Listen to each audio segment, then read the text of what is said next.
Goedenavond, zondag 20 oktober. Fijn dat u kijkt naar Omroep Zeeland. Dit is een kort overzicht van het nieuws in Zeeland.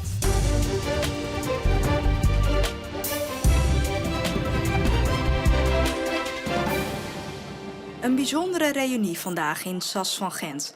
160 oud-medewerkers van de oude glasfabriek kwamen bij elkaar. Omdat ik graag iedereen wil terugzien. Ik heb zo'n mooie tijd gehad bij SAS Glas. En ja, het doet mij wel iets.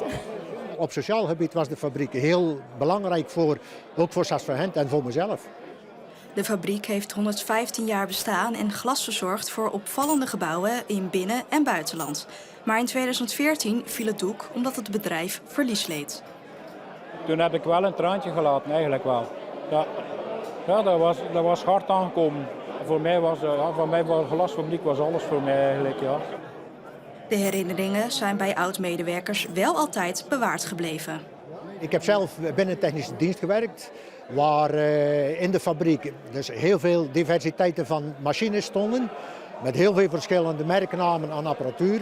En dat kon ik uiteindelijk in mijn nieuwe baan heel goed gebruiken. Ik was accountmanager, dus ik reisde heel veel voor de fabriek. Overal in Europa projecten gaan verkopen. Ja, dat was mijn leven. Van de fabriek is dan wel niets meer over, maar de verhalen zijn blijvend.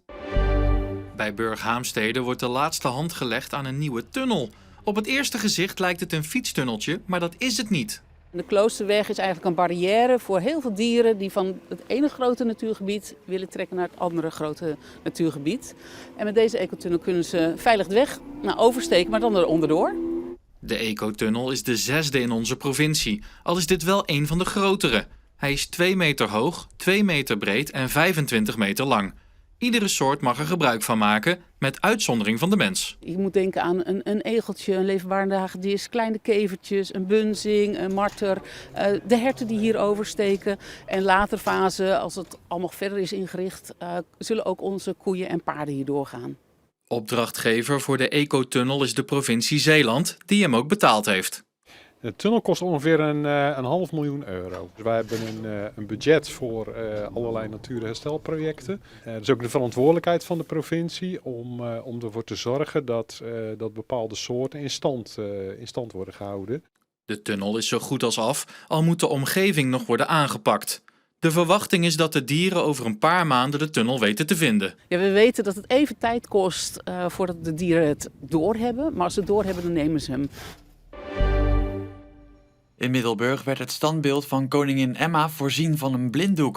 Het is een protestactie van Extinction Rebellion richting de provincie, uitgevoerd door Riet Beukert, die ondanks haar verloren stem vastberaden te werk ging. De boodschap is dat ook overheden nog veel te veel wegkijken. En er moet echt iets gaan gebeuren. En dat zien we gewoon te weinig. Extinction Rebellion vindt dat de provincie zich actiever in moet zetten voor een beter klimaatbeleid. Ook in Zeeland is nog heel wat mis. Dus het is zoals overal eigenlijk.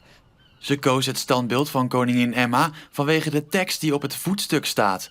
Nederland zij groot in alles waarin een klein volk groot kan zijn. Dus dat je een voorbeeld kunt zijn voor andere landen. En ik zou willen dat Middelburg, Zeeland, dat gewoon ook eens een voorbeeld is voor andere landen. Het protest in Middelburg was niet meer dan een eenmansactie. In andere provinciehoofdsteden werden ook standbeelden geblinddoekt, maar daar waren meer actievoerders bij betrokken. De provincie heeft vooralsnog niet gereageerd. Net als gisteren was het vandaag wisselvallig. De dag begon bewolkt, maar af en toe kwam de zon tevoorschijn.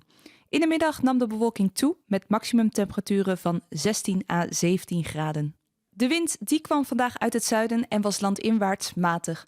Langs de kust was deze wind ook erg goed te voelen. Daar trok de wind aan tot vrij krachtig met een windkracht 5. Vanavond en vannacht zien we dat het bewolkt blijft en is er ook lokaal kans op wat lichte regen. De wind blijft matig uit het zuidwesten met temperaturen rond de 15 graden.